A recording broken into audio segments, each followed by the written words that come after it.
similar to a lot of the other additives we're going to talk about. It's to get you hooked on it. It's to keep you coming back for more. It's to get you to eat as much as you can and ultimately buy their product again. It's basically to get you addicted to it.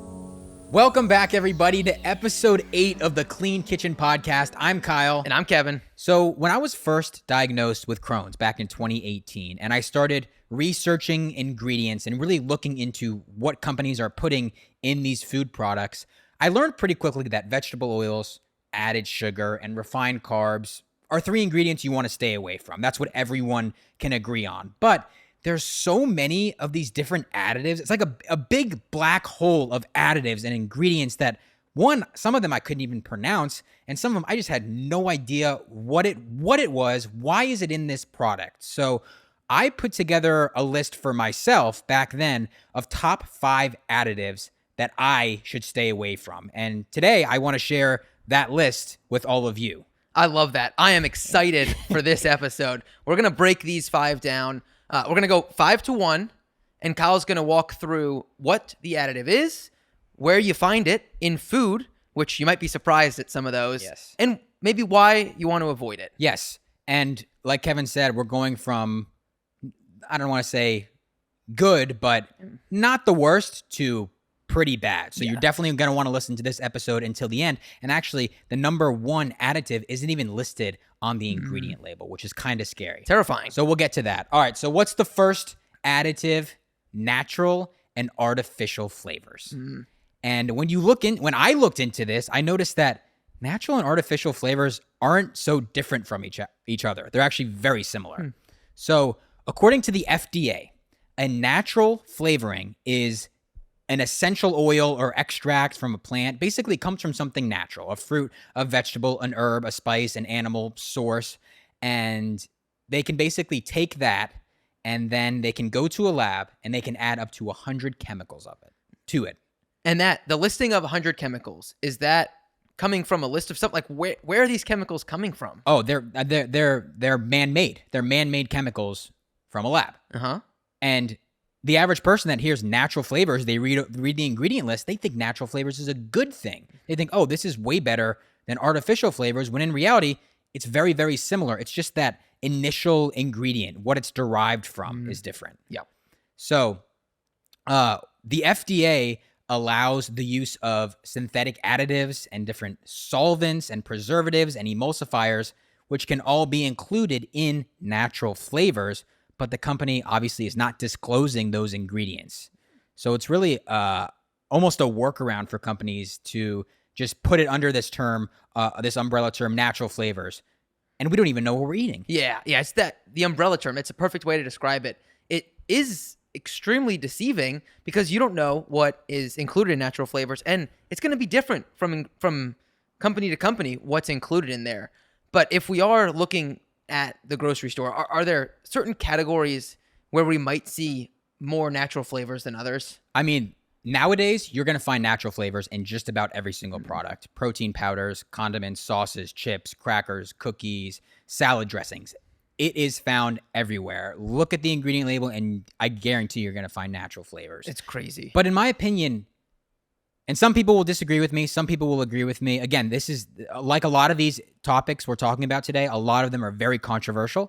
Some people are very passionate about avoiding natural flavors 100% of the time, never eat it. And then there's people, obviously, on the other side that are saying it's perfectly fine. Yeah. I'm somewhere in the middle. In my opinion, there's good natural flavors and there's bad natural flavors. What do I mean by that? Well, if you look at the ingredient list of a product and you see it has artificial sweeteners, artificial colors, a bunch of preservatives, vegetable oils, and then you see natural flavors, those natural flavors and the chemicals that they use that go into those natural flavors are most likely going to be pretty bad. Yeah. And they're going to be cutting corners to make it as cheap as possible because we already saw the ingredients that came before that, and they're so incredibly cheap, okay? Yeah. So that's, in my opinion, bad natural flavors. And I've reached out to a few companies and gotten different responses, which we'll talk about in a second. But good natural flavors, okay, they're using real sweeteners like maybe maple syrup or raw honey or something like that. They're not using these vegetable oils. They're not using artificial colors. And then you see natural flavors. most likely those natural flavors are going to be a lot better than the one with terrible ingredients. Yep. If a company is devoting so much time and money into the good ingredients, hopefully, and most likely, they're not just going to skimp out at the end and add bad natural flavors. We're looking for the trend here. Exactly. What is the trend saying? Exactly. And most of the time you can figure that out by looking at the other ingredients. So that's the main way that I figure out if natural flavors, if I'm going to consume a product with natural flavors or not. So on the last episode we did on carbonated water, we talked about natural flavors, but we also talked about organic natural flavors. And I think that those are a little bit better. Is that right? Yes, they're stricter standards. So natural flavors used in organic products certified by the USDA are held to a stricter set of standards, and they cannot be produced with synthetic carriers, any artificial preservatives, or genetic engineering. So yes, it does mean something if you see a product that says organic natural flavors or the product is USDA organic. So what are the dangers of natural flavors? Well, unfortunately, there's not a lot of studies on natural flavors because the natural flavors from company to company and product to product they're extremely different. So you can test one company's natural flavors and it can be an entirely different set of chemicals in another one. So it's very difficult. But the number one reason why I guess they're dangerous is really the uncertainty. You don't know what's in there. Like I talked about earlier, they can put all of these different chemicals and ingredients in natural flavors and they don't have to disclose it. Yep. Taking a step back from the company's point of view, a lot of what we've just gone through is that these are bad for you and you want to try to avoid them. So why would a company want to include natural flavors in their products? Yeah, I mean, similar to a lot of the other additives we're going to talk about, it's to get you hooked on it. It's to keep you coming back for more. It's to get you to eat as much as you can and ultimately buy their product again. Yep. So it's basically to get you addicted to it.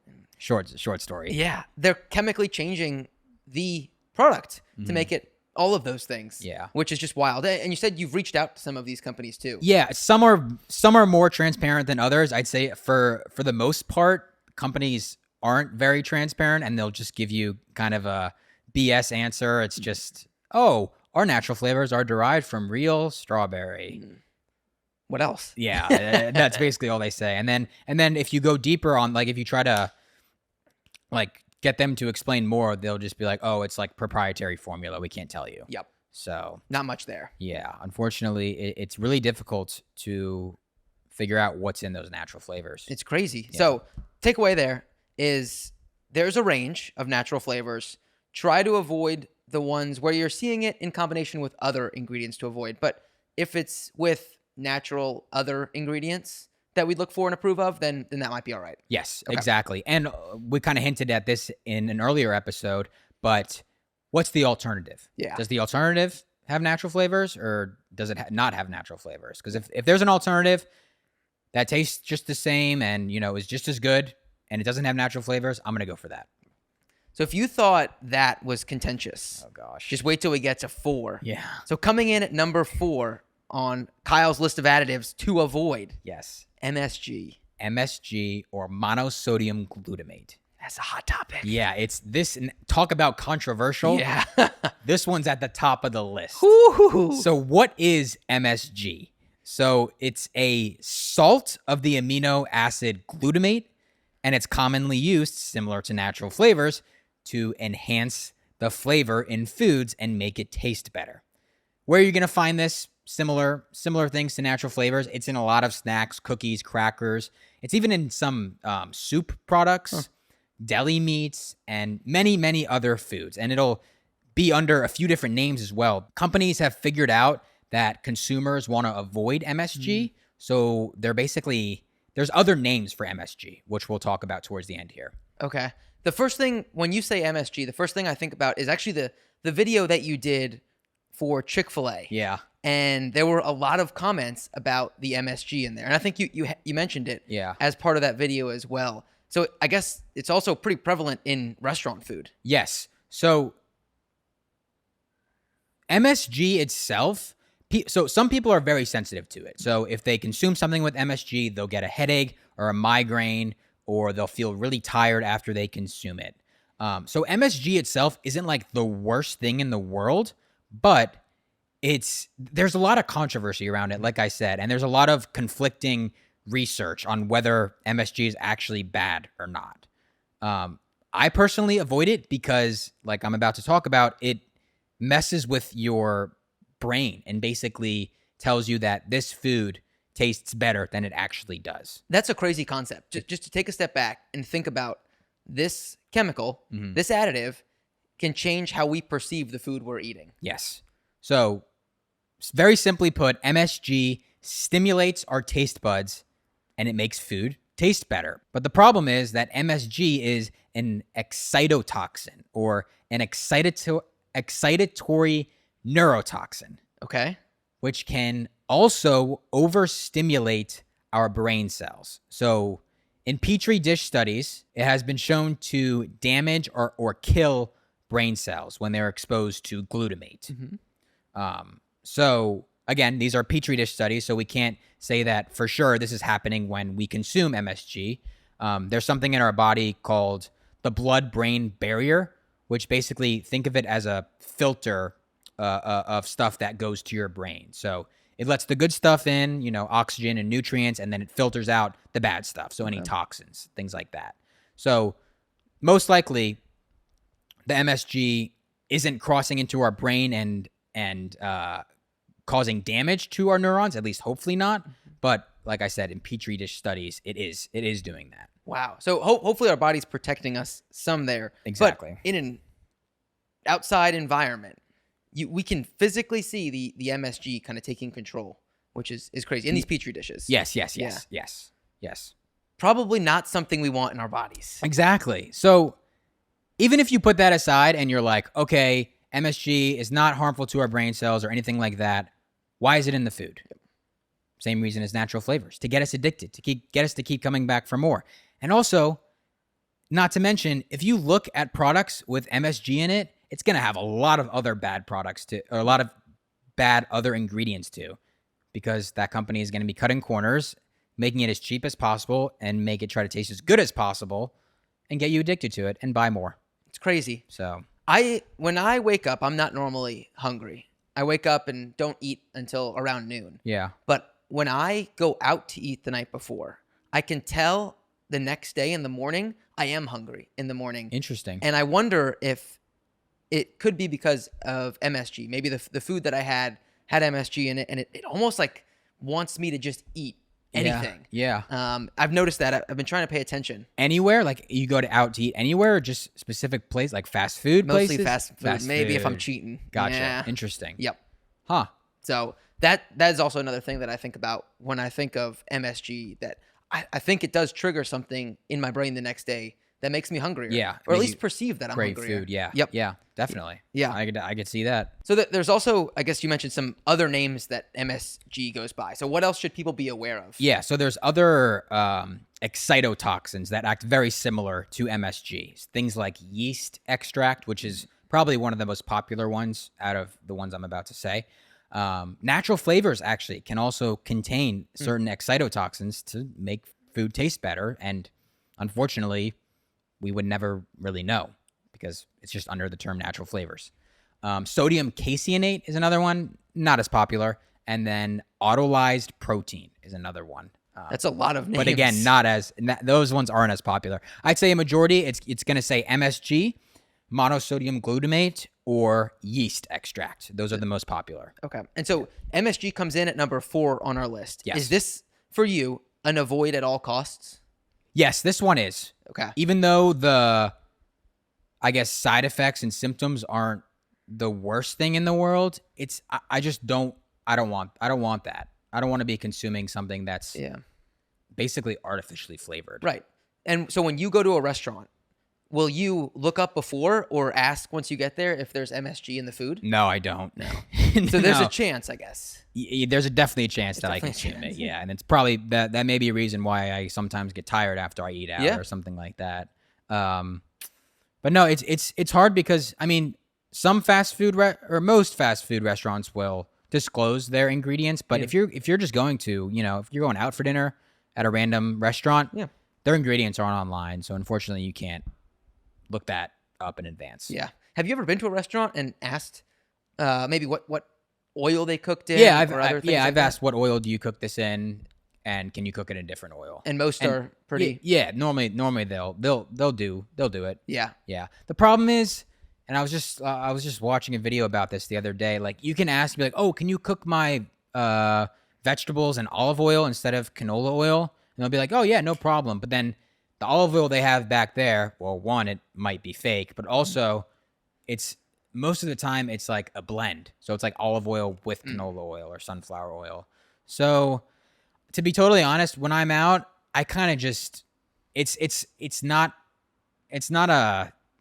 something I do often. So I'm kind of just like, it's whatever, and I just eat whatever. Yep. Enjoy the moment a little bit. Exactly. I don't want to be sitting there talking with the waiter for 15 minutes, figuring every ingredient that in the food that I'm about to eat. Right. Because the other 95% of the time when I'm eating at home, I'm eating perfect. Right. So, and my body has a natural detoxification process that hopefully is filtering these bad ingredients out. Right. Everything in moderation. Yeah. I don't like that saying. I don't like that saying. Why? Pick it apart. Because then it's just like, well, first of all, everyone's definition of moderation is different. And you're like, oh, I'm just going to have one Diet Coke today. But then, or I'm just going to have one Diet Coke a day or something like that. Okay, that's 365 Diet Cokes the whole year. Yep.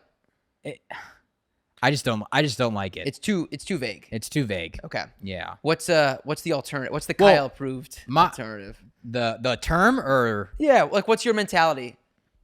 I'm more of like, I'd rather you do like, I like the 80-20 rule people say. I'm probably more like 90-10 or like 95-5, but I like that rule better. Yeah. Like, you're eating healthy 80% of eating real good high quality foods 80% of the time, and then 20% it's like, yeah, okay. Yeah. Yeah. I don't know. For me, it's like all the food that I bring into my home is nutritious and it's serving a purpose for my body. Yeah. And then when I'm out, I enjoy myself, and it's kind of like, whatever. I know I'll be fine. When you do go out, do you do anything after or before to counteract anything that you're consuming? No, not really. So No. it really is just enjoy the moment. moment. I know some people, like, if they're drinking or if they're consuming ingredients that they normally don't consume, they'll take like activated charcoal, which basically helps like pull toxins out of your body. Yeah. But no, I don't do anything different. All right. Yeah. Let's move on to number 3. Oh, this is a good one. And if you're enjoying this content, don't forget that Clean Kitchen Agreement. Hit that subscribe button on YouTube and leave us a review or a rating on Apple Podcasts and Spotify. It's completely free. Number 3 on Kyle's top 5 additives to avoid: artificial sweeteners. Ooh. Talk to me about artificial sweeteners. All right. What are they? Do you know any of the names of the artificial sweeteners? No. Tell me all about it. All right. So we have sucralose is one of the most popular ones. That's basically what Splenda is. A lot of these are, a lot of people are familiar with the little sugar pack, the different colored sugar packets that's normally near coffee in different places. So that's Splenda. Asulfame potassium or asasulfame potassium. Some people call it different things. I say asulfame potassium. Aspartame, which is NutraSweet. I'm sure you've heard of that one before. Yep. Saccharin, which is sweet and low. So when you're looking at an ingredient list, Yeah. will it say artificial sweeteners on it, or will it say most likely one of those chemicals? No, it's going to say one of these sweeteners. Okay, so it won't say artificial sweeteners. Got it. So you're looking for one of those names there, and then that is what falls under this category that we're about to talk about. Correct. As artificial sweeteners. Correct. Okay.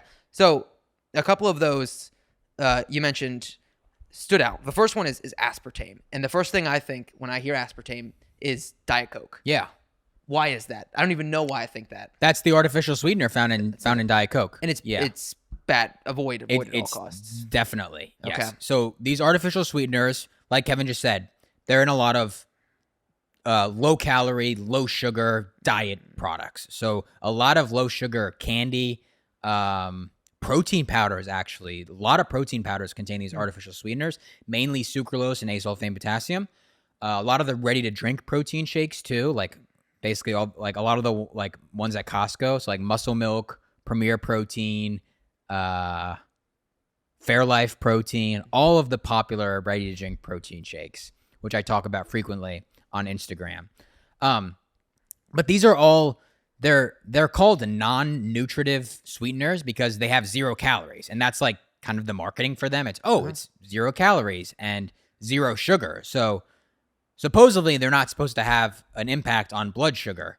But like I said, these are very unnatural, and these are man-made chemicals. Yeah. They're in no way, shape, or form are these natural sweeteners. Right. Hence the name artificial sweeteners. Right. And yeah, the name kind of gives this one away as far as why companies are adding them in. It is to enhance the flavor of whatever it is that you're consuming. Yep. So when you think about these, why is it that they're dangerous? If they are low calorie, low sugar, no sugar, maybe. Yeah. What is it the danger here? So again, this is a very controversial topic, Love as that. I think all of these additives are, and it's highly debated. But there are a few studies that we can look at that show that many of these artificial sweeteners can alter our gut bacteria, and these artificial sweeteners can cause insulin resistance.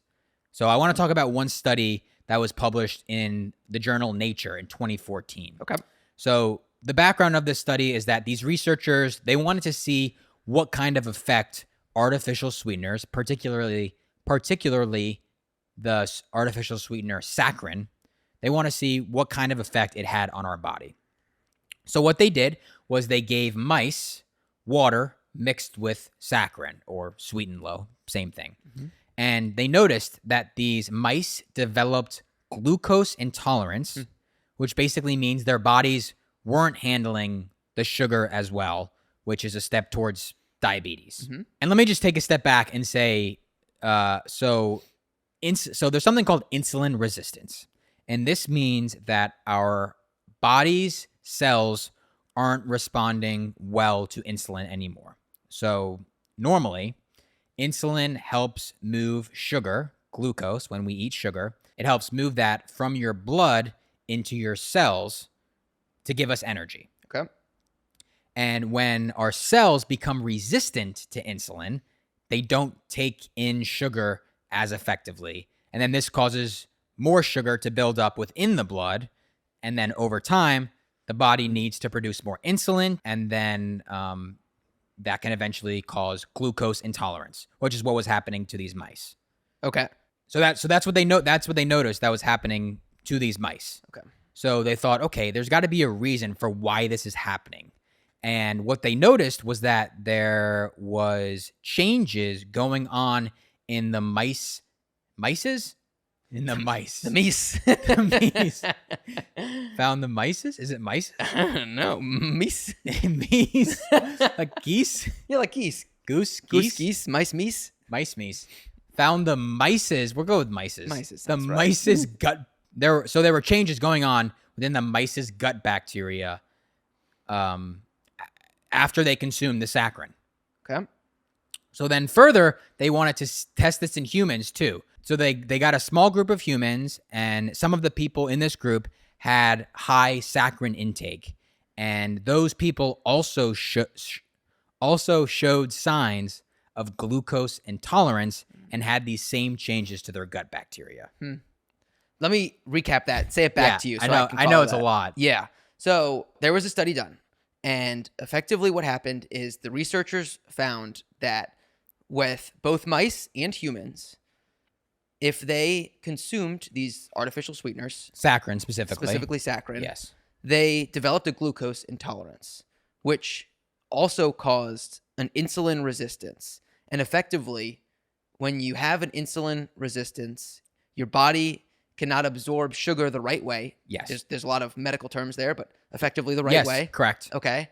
And if you can't absorb sugars the right way, you can eventually become a diabetic. Yes. Okay. Yeah, that summarizes it. All right, there we go. Yeah. That is crazy. Yes, it is. Yeah. An artificial sweetener that is marketed as doesn't raise your blood sugar, 0 calories, diabetes friendly, I guess. Yeah. So crazy. Yeah. So there's 2 types of diabetes. One you're born with, and one you basically get over time. Develop. Yeah. So this is obviously the one that you develop. Yes, correct. So this is when you see people that my roommate in college, he had diabetes and he wasn't born with it. It was because he drank a lot of Mountain Dew.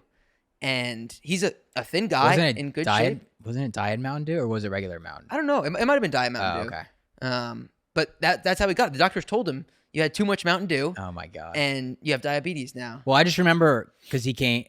I don't know what you're talking about. Yeah, you can talk about it. Okay. Because he came to your bachelor trip. Yeah. And I think he was drinking Diet Mountain Dew. So maybe At it was that. originally Mountain Dew. Yeah. And he switched to Diet. And then when he got diagnosed. Yeah, shout out Luke. Yeah.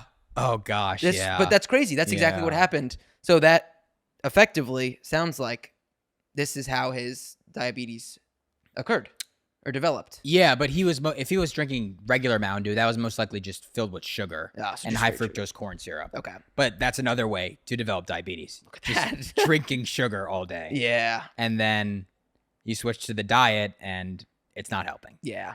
So a lot of times, I guess it sounds like we're seeing artificial sweeteners generally in drinks, or I guess drinks, yeah.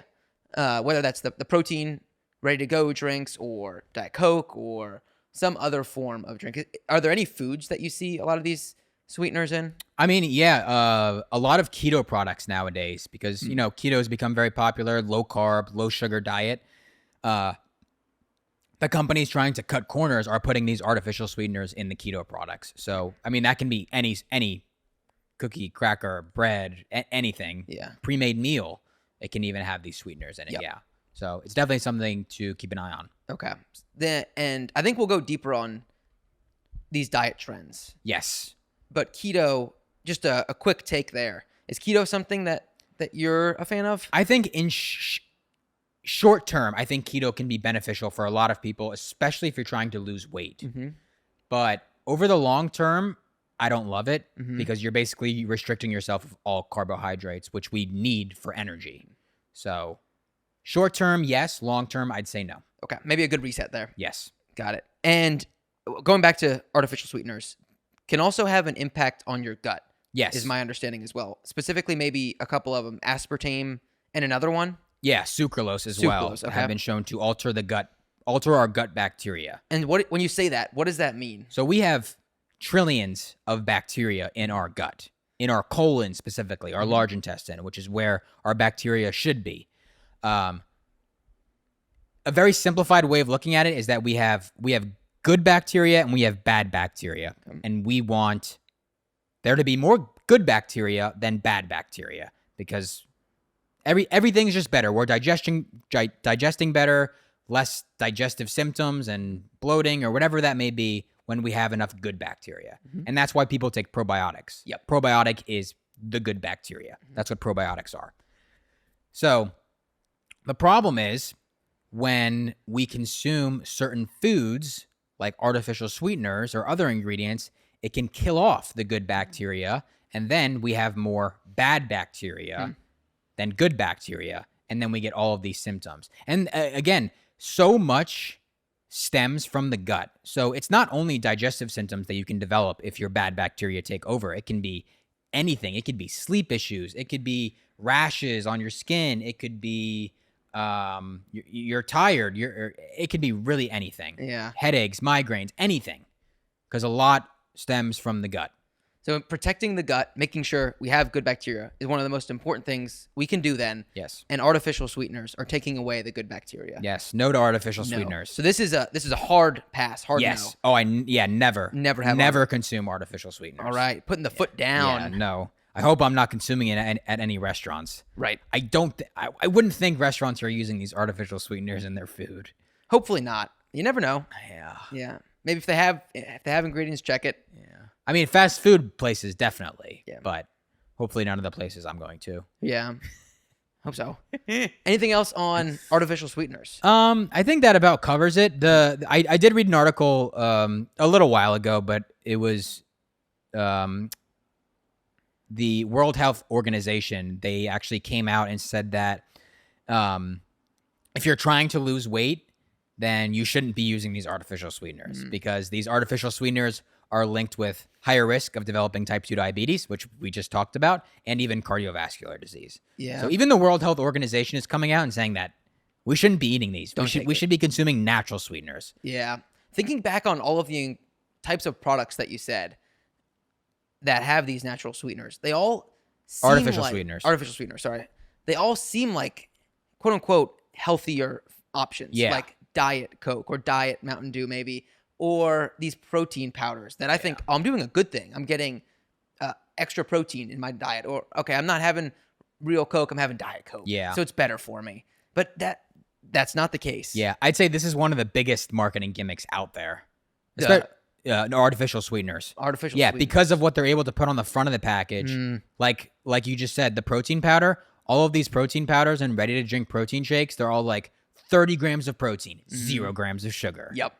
But they got these artificial sweeteners in there. How are you getting those 0 grams of sugar or 30 grams of protein? Where is that coming from? Very low quality. First of all, very low quality protein. And then obviously these artificial sweeteners, even things like Prime. Yeah. Oh, yeah. Logan Paul's Logan, thing. yeah. His hydration drink and energy drink. They're loaded with these artificial sweeteners. I think it's sucralose and asulfame potassium. And I've seen little clips of him like, here, try my Prime. And then they're drinking. They're like, oh, that's good. He's like 0 grams of sugar. It's like, it's all the marketing. Yeah. It has no sugar in it. It's like, then why does it taste sweet? Oh, fake sugar, which is terrible for you. Yeah, it's like a gotcha. Yeah. Yeah. It's not what I'm looking for in my drinks. So artificial sweeteners, No. never. Kevin, I think we just hit our time limit for this episode of the Clean Kitchen Podcast. So you're going to have to tune in next week for the last 2 additives that I recommend avoiding on episode 9. We will see you next week. You didn't say anything. I know what to say. I watched the end of the other one. And it was rattling. Next week in episode 9. Bye. All right, we're sticking with bye. I got nothing.